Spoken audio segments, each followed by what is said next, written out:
So you see, Hanley, since we're a small operation, we don't fall into the jurisdiction of the Empire this way. So you're part of a mining guild, then? No, as a matter of fact, our operation is small enough not to be noticed. Yeah, the Empire's sort of busy. Yes, which is advantageous since my customers are anxious to avoid attracting attention to themselves. Lando, aren't you afraid the Empire's going to find out about this little racket of yours? Shut you down? It's always been a danger. It looms like a shadow of everything we've done here. We? Most of the personnel here just want to work their jobs and lose their past. That's not always so easy. No, but something has developed that will ensure our security. Oh, yeah? Yes, I've just made a deal that will keep the Empire out of Cloud City forever. Congratulations. Perhaps you'll reveal your secret to us. I enjoy hearing just how it's done. Here's the banquet hall. Enter, please. You don't have to ask twice when it comes to a meal for me. Greetings, Princess Leia. Captain Solo. It has been a long chase. Would you care to sit at my table? Thanks. Han, we can't let him take us. He won't. So long, Vader!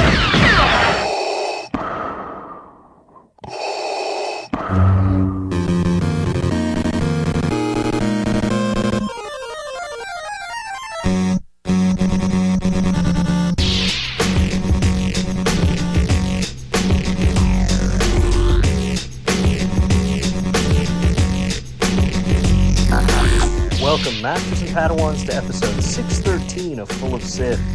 It's me, Bryan Young, host of the show, coming at you with another special edition of Full of Sith. Got something special for you. Got an archive interview with you that I found. Actually, I honestly thought I'd lost this one, which was a shame. It's amazing. One of those things of digital archaeology where you go through different computers and different methods of recording things, and you use it, and sometimes it's one of those things where you use it once and it sort of disappears and you never know where it goes. And kind of going through and trying to catalog and keep better track of all this stuff, you find it. I have a much better system for keeping track of all this stuff now, and I don't lose this stuff nearly as often, if at all, anymore, because I have a very rigid file structure and dating system for all of this stuff now. But way back when, 10, 12 years ago, I did not. But I've recovered this. This is my interview that I did with director John Madden. John Madden is a director that I really, really admire, and I didn't realize when I, was first really obsessed with his work that he had done the Star Wars radio dramas as the director. I first encountered him with Shakespeare in Love, which I really, really, really loved that movie. I really have no qualms with it having won Best Picture in 1998. A lot of people will say Saving Private Ryan, and to that I say Saving Private Ryan wasn't even the best World War II movie that year.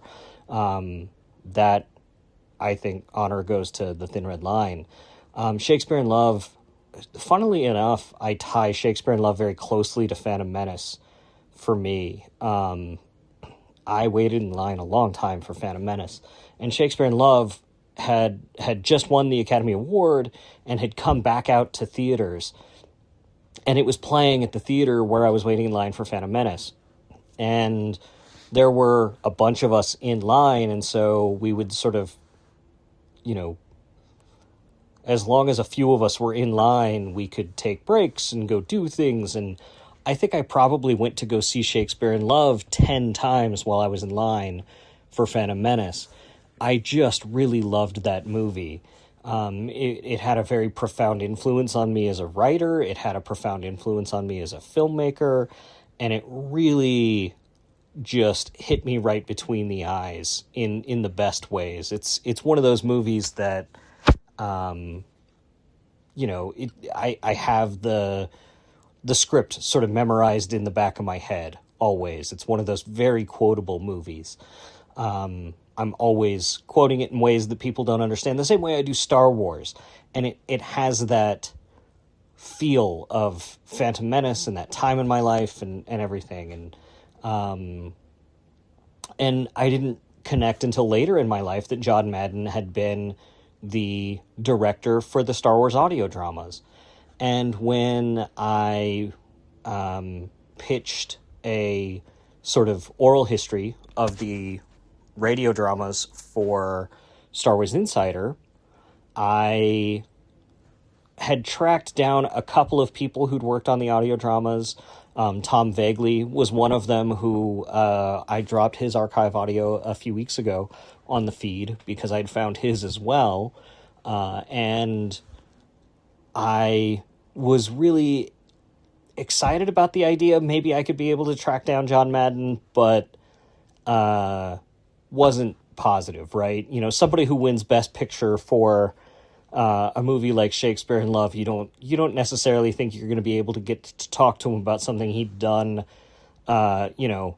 even 20 years prior in his career to that, 20 years afterward, getting access to them to talk to them about something that far back, not usually something that is easily done. And, somehow I arranged it. I was able to do it. And it was just an amazing conversation. And the young, voracious storyteller in me was just so excited to have the conversation. And hopefully that comes across in this as you listen to it. But this is, a lot of people ask, what's your favorite interview? And it's hard to pick. Obviously, I've got Carrie Fisher and George Lucas and stuff, but, Rick McCallum, which I'm sure you've all heard. If you go back into the archives and you can listen to the Rick McCallum one or the Carrie Fisher one, Ryan Johnson's always been a great interview too. But this is one of the dark horse sort of entries, like just getting to talk to John Madden about storytelling and the audio and Star Wars, and then also getting to talk briefly about Shakespeare in Love was really great. So without further ado, here's my interview with John Madden. So thank you for agreeing to talk to me about this. I'm sure this must seem like ancient history by now. Well, it does. I only hope I can be of some use to you because it is so far back in the mists of time. But I'm very happy to talk about it.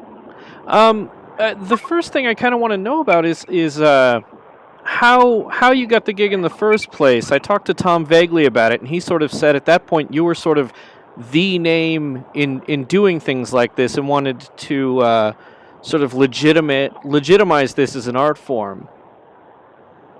Yes, I mean, as Tom probably explained to you, I first came to America to take up a job. This is 1975 we're talking about, to work for or develop scripts for a sort of embryonic radio drama project called Earplay. He may have told you this. I may be repeating stuff here for you, but this was a project that was based out of Wisconsin, simply because the person whose brainchild it was a communications professor there, a guy called Carl Schmidt, and they had money from the Corporation for Public Broadcasting. I'm not sure that's a body that exists anymore, but it did then. They got their funding through that, and the idea was to create about 10, 15 dramas a year, in the first instance, radio dramas that were specifically commissioned from prominent writers to kind of breathe life back into radio drama, which is essentially an art form that died in the U.S. with when radio went commercial, essentially, because commercial just meant music, and so any form of national radio drama or anything like that just didn't exist. So that's what I was about, and at the time I was recruited from the BBC, the BBC Radio Drama Department, where I was working at that point, to come and set up a script department with a guy called Howard Gelman who did it with me, who's an American. So, and we started to produce radio drama out of Madison, or more usually Minneapolis. This is in the first year and a half, probably 1976 through to 77 kind of thing. And so that's our side of it, and we were the only people really doing this on any kind of sophisticated level. The other thing that's quite important is that we were producing radio drama in a way that was wildly more sophisticated than, say, the BBC were doing, because we didn't have any dedicated studios or anything to work with, so we worked out of a recording facility in Minneapolis, which was essentially a music recording studio. It was called Sound 80, and we were working therefore with multi-track technology and able to produce a kind of complexity of sound that was, very sophisticated to people, as it were, where the mothership in England, which is where we've had radio drama all along, some very sophisticated radio drama as well, but not particularly technically sophisticated. We were way ahead of that. So that was the sort of landscape that we were in. And at the same time, I don't remember exactly how this happened, but the radio rights to Star Wars were sold by George Lucas to his alma mater, which is KUSC, which is part of the Public Radio Network, as I'm sure you know. Yeah. So the University of Southern California, KUSC, was the affiliated radio station. And in a sort of grand gesture, because he was a great admirer of radio drama, as I understand it, he sold the radio rights, the radio adaptation rights, to KUSC for, I think, a token sum like $1 or something. So they could essentially exploit that. And I think when they were trying to figure out how to do that or what to do with it, we were the obvious candidates to step up to the plate to produce it. And so Lucasfilm, I think, I would say reached out to us. I hate that expression. Anyway, it would never have been used in those days.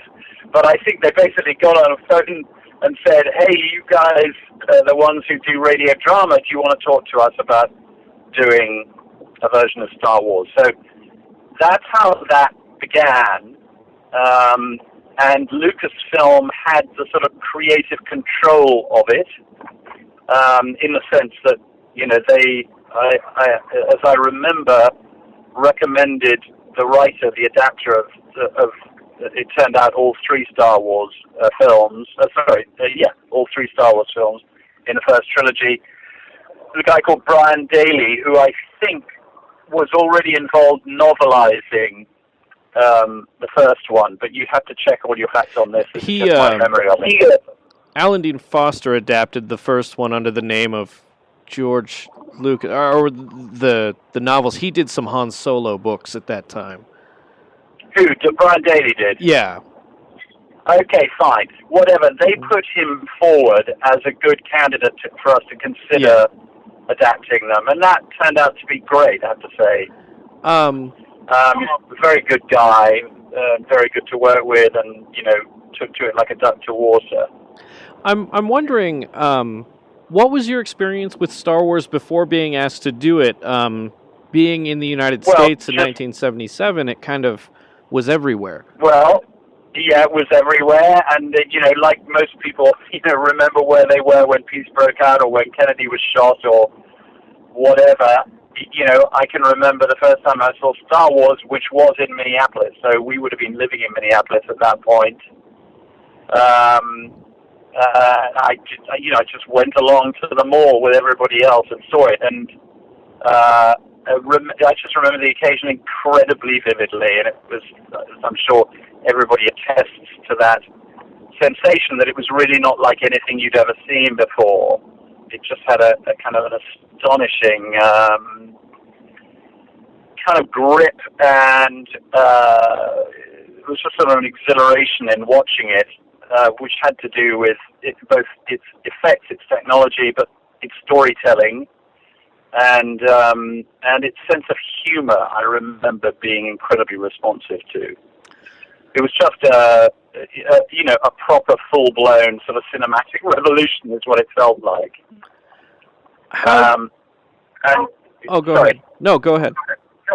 No, so I would just count myself a fan at that point, and it seemed like an incredibly appealing thing to do because we were working at Star Wars with some heavyweight.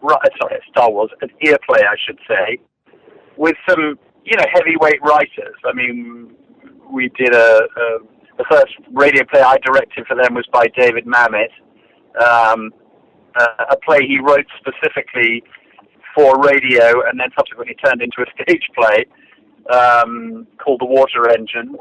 And I directed a play by a playwright called Arthur Kopit called Wings, which we produced out of the same facilities I was talking to you about earlier, which was about a woman suffering a stroke. And that production won the Pre-Italia, which is the international radio prize, which was quite, that was quite a boost and a bonus because nothing had been produced out of America that could even compete for that prize before. So we were doing but it was quite sophisticated, not literary, but quite serious drama. Mm-hmm. And therefore to have a chance to do something like Star Wars, which had a massive popular appeal, was immensely appealing. And the other thing that's interesting about it, I remember this is true thinking this is true at the time, but it's remained true because they still listen to these things. I know because I get 20p royalty or something every 6 months from the back end of this enterprise. Is that you were doing something very unusual. Radio obviously, famously, is an extraordinarily imaginative medium because you're suggesting worlds, you're suggesting landscapes. There are no rules in a radio drama until the first word is spoken. Something of a cliche now, but it remains true that the world it evokes is something that's done in collaboration with the listener because you have to provide the landscape of the story yourself and imagine the people that you are dealing with and so forth. Star Wars was a very unusual beast in the sense that what you were doing was connoting a set of imagery and circumstance that you already had very, very vividly imprinted on your mind from the film. We had certain fantastically strong cues for that, in the conventional sense, because through Lucasfilm we had access to all of Ben Burtt's sound effects and all of the music. So, you were essentially kind of redrawing the experience of the film in people's heads, which was a very interesting way of using radio, rather different from what radio drama normally is. Because you're not usually referencing another piece of work in quite the way that we were there. How did you approach this differently? Like as someone who'd seen the movie, and like you said, it kind of bowled you over in that way. How do you approach it as a director and a storyteller with Brian Daley there helping for radio? Well, there's certain things, obviously, that radio lends itself to hugely well. Any of the simpler, more intimate scenes, can be conveyed, incredibly effectively. But I found it my particular challenge to try and make sure that we could handle the battle scenes as well, which I think we did manage to do. Obviously what you can't do is cut simultaneously between, 8 different, cockpits or whatever of X-Wings and so forth.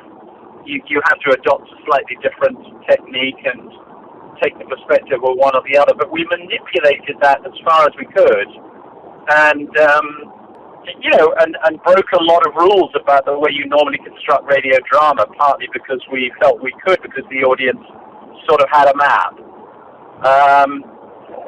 It was a physical challenge to do, just in terms of, there was a lot of physicalization because it's partly an action movie, of course. Well, it is an action movie.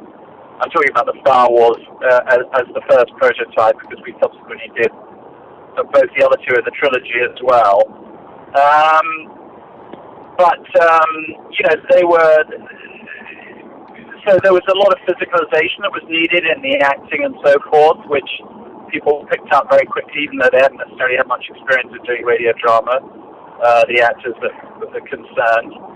But it was, we obviously invented a lot of material, because the first two, I believe I'm right in saying, are both 13 parts.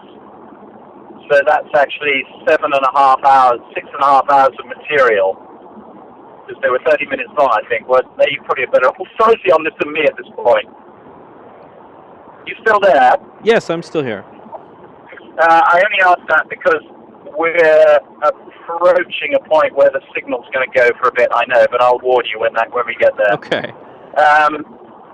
So there was a lot of new material, a lot of fresh material, and just fleshing out of various scenes and situations.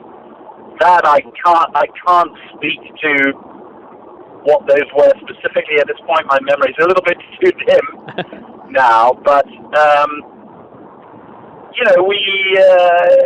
was pretty. I think Lucasfilm were very pleased with them. I mean, if they hadn't been pleased with them, we wouldn't have gone on to do the second one, and subsequently the third. There was quite a big gap between we did the first two fairly quickly together.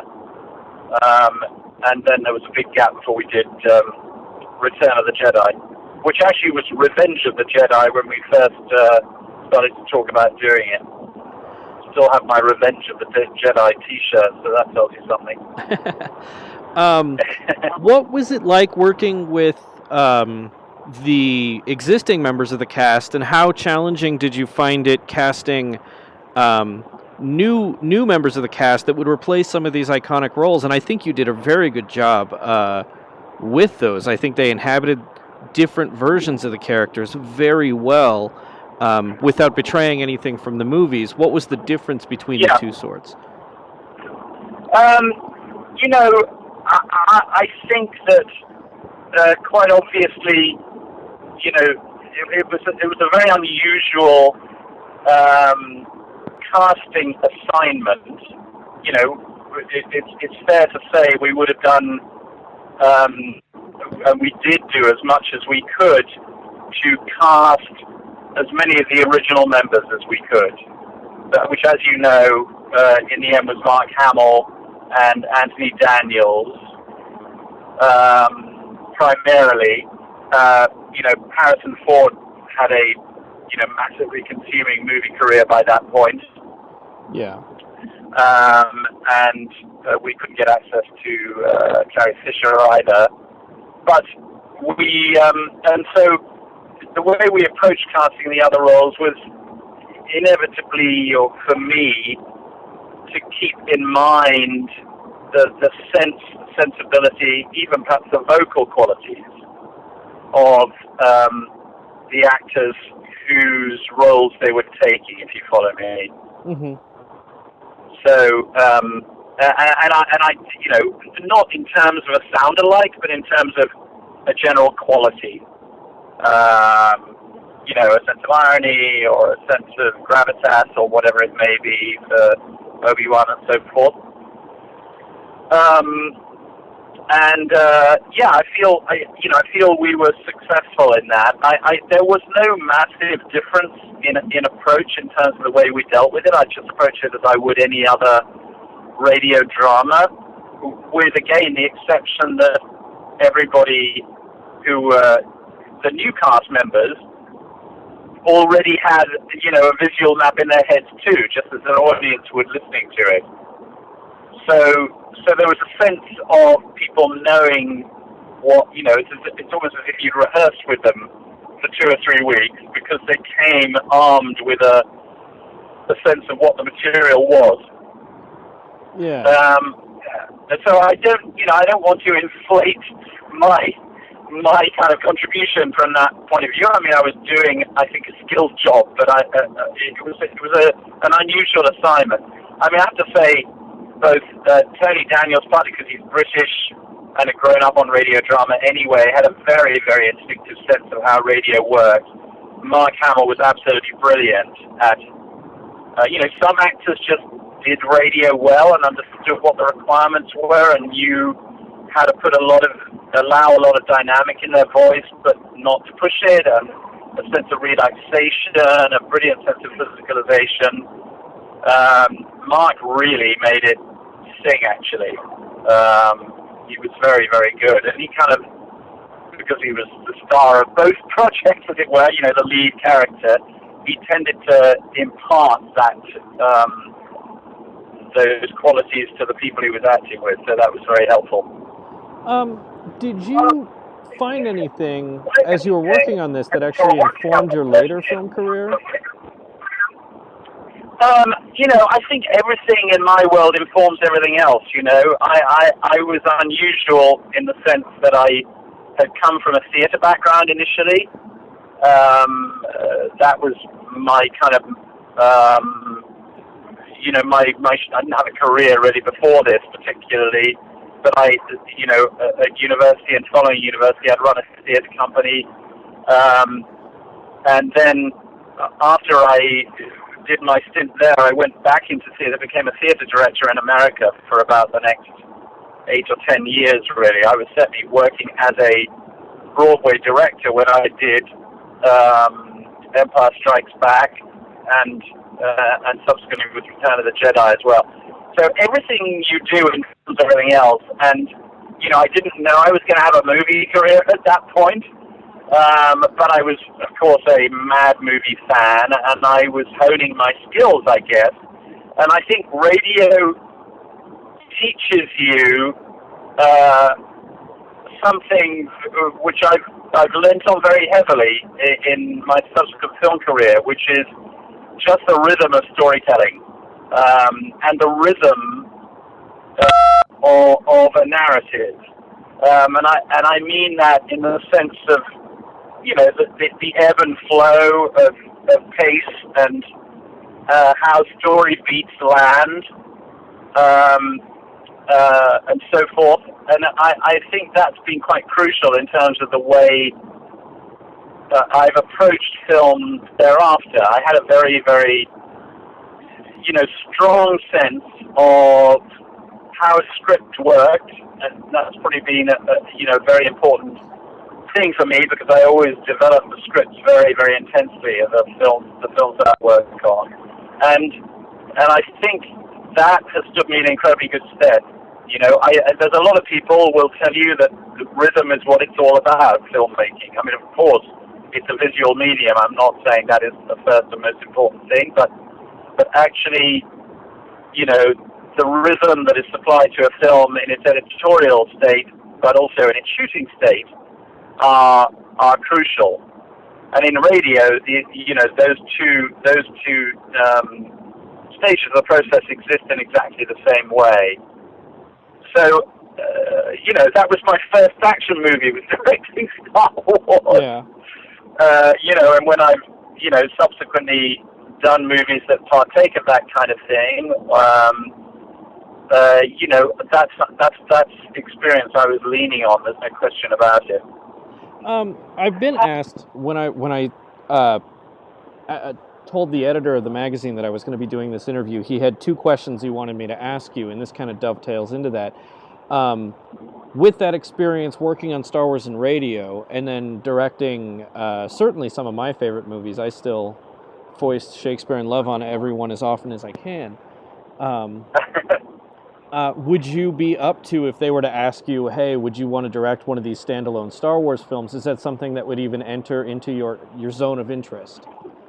Yeah, of course it would, because I think one of the hallmarks of my film career has been that it's quite difficult to pin down in some respects. I mean, I've done very different kinds of material, and I don't, that to me is something to celebrate rather than to, you know what I mean? I don't always make a film with, I think they probably have a similar signature, but they're often in different genres. So, yes, it wouldn't, that would certainly be something I consider, absolutely. Oh, go ahead. Yeah, sorry, go ahead. No, go ahead. I was going to say the other question they wanted to ask me is if that it had come up that the prequels were up for adaptation for radio. Is that something you'd be interested in doing? And since they're much more dramatic in that Shakespearean sort of sense. Yes, I guess so. I mean, it would be a curiosity to do that at this point. But I, as a director, it's both my nature and it's also, I suppose, what keeps you interested. I'm open to anything. You know what I mean? I've gone back in my career to theater when I've been very well established working in film because I just am interested in doing that, and likewise to television, which I spent a lot of my life in before I started directing movies. So yeah, why not? Is the answer. This question might seem kind of out of the blue, but with Shakespeare in Love, which it spawned a sort of Star Wars spin-off with George Lucas in Love, and I'm wondering if you saw that. I did ago. I absolutely did. I mean, it seemed hilarious to me, given my previous connection to it. Yes, I did. I mean, I haven't seen it for a very long time, so I can't remember it that clearly, but yes, I did. By the way, I just need to warn you, we're getting close to the point where this signal's going to drop. Okay. Probably we're getting close to winding it up anyway. I think I'm probably about a driving mile or two away from the point where the signal will vanish.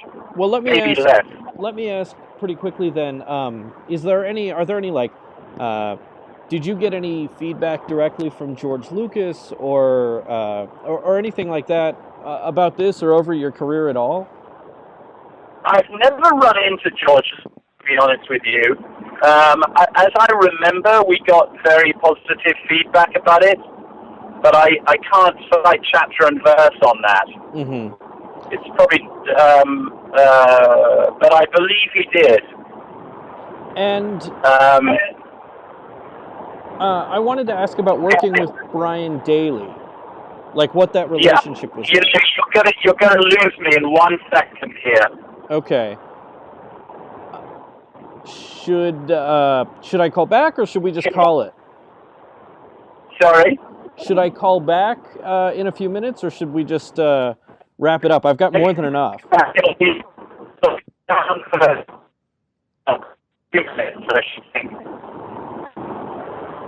Hello? Hello. Now you're still there. I can still see 1 bar of signal on my phone, so maybe it's going to hold. It goes to 0 here. No, that's all right. If it's holding here, then we'll be all right. Sorry, Brian Daley. Yeah.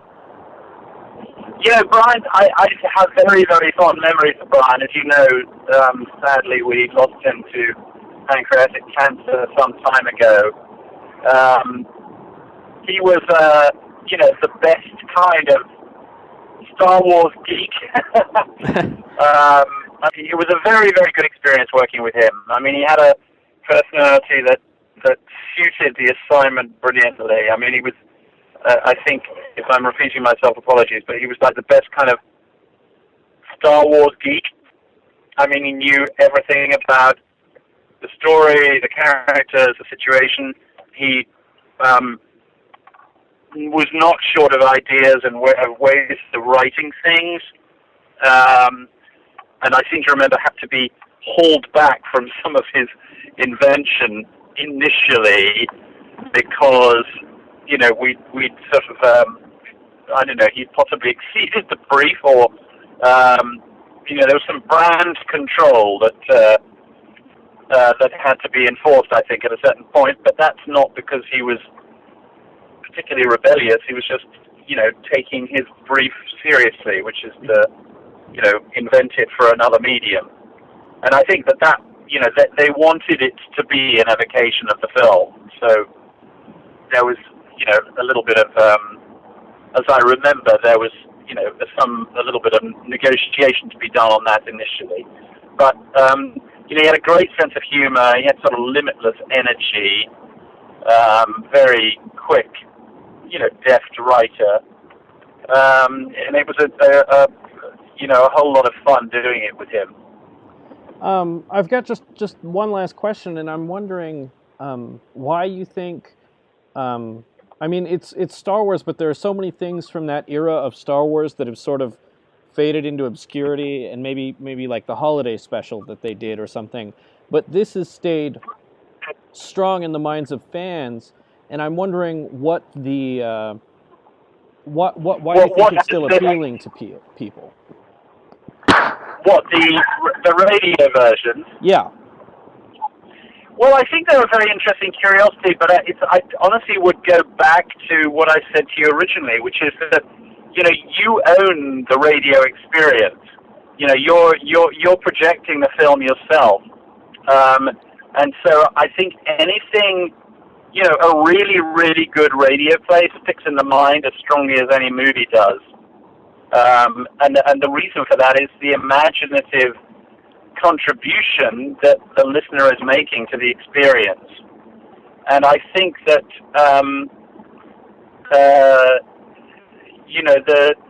it's a very early precursor of something that is now much more common, which is the sort of multi-platform experience of something. So I remember when I made my first television pilot for Showtime about 2 or 3 years ago, they were talking to me about, how we're going to build up all the auxiliary platforms around, in this case it was the pilot for a series that's still running now called Masters of Sex. And I was going, what are you talking about? They said, all the stuff that's going to be on the tablets and their iPhones while they're watching. And I said, I want them to be watching the film. I don't want them to be experiencing it simultaneously on 8 different platforms. And they said, that's the way people watch now.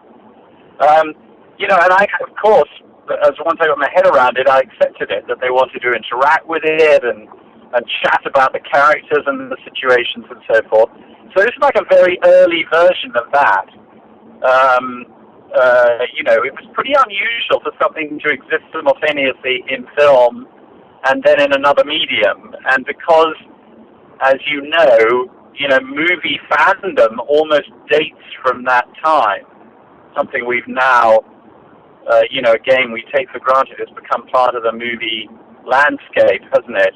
Yeah. But it was a very early manifestation of that. But honestly, it's a tribute to what radio drama is and can be, and that's why, the famous War of the Worlds story, the Orson Welles broadcast, which had people fleeing their houses in panic and so forth.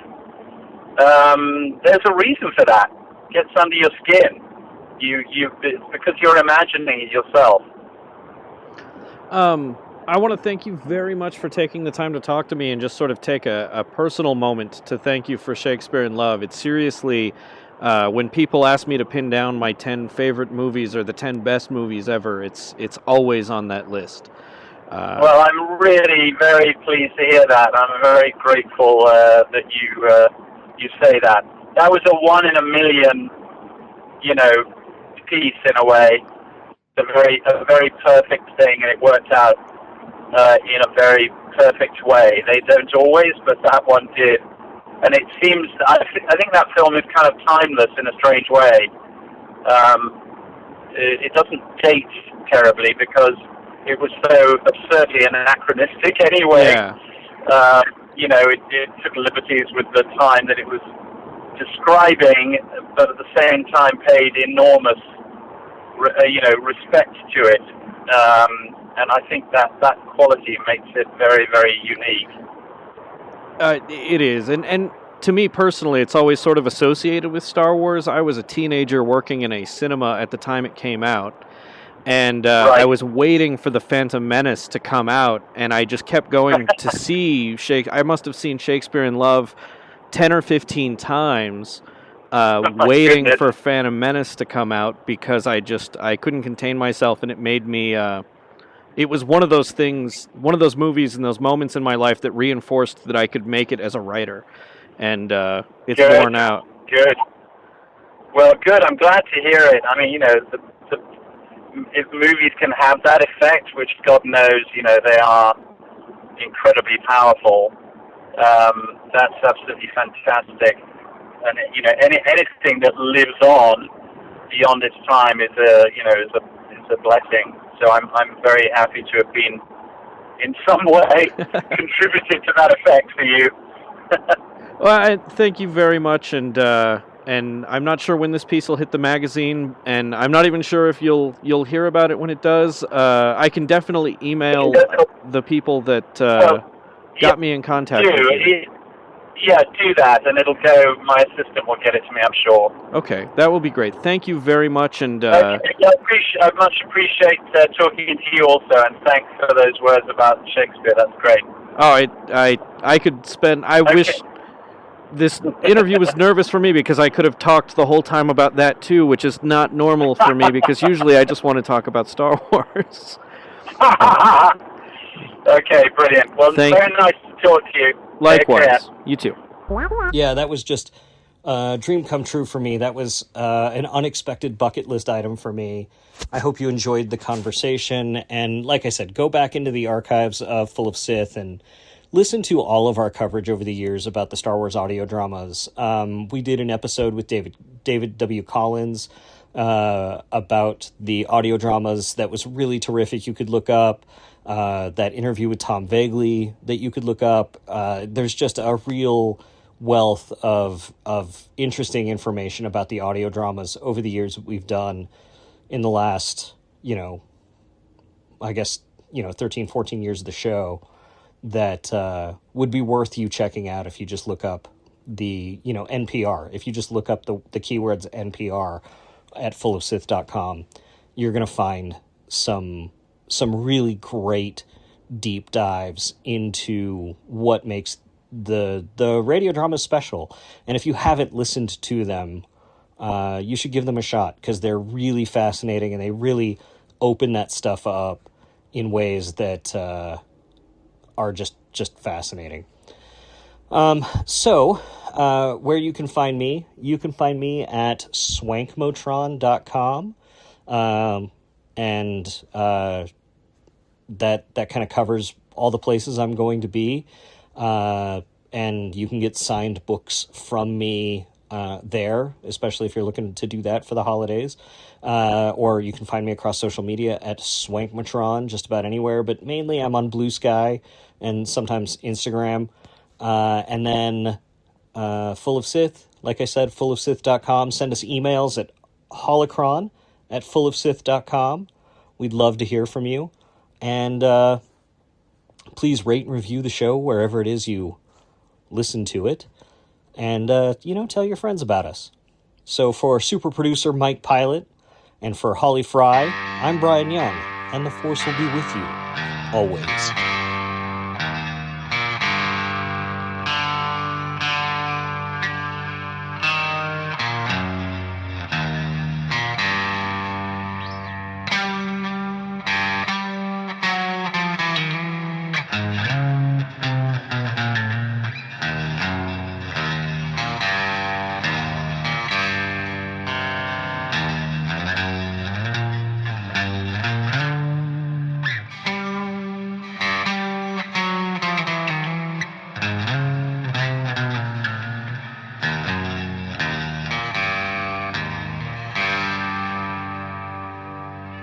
Sir, if you'll not be needing me, I'll close down for a while.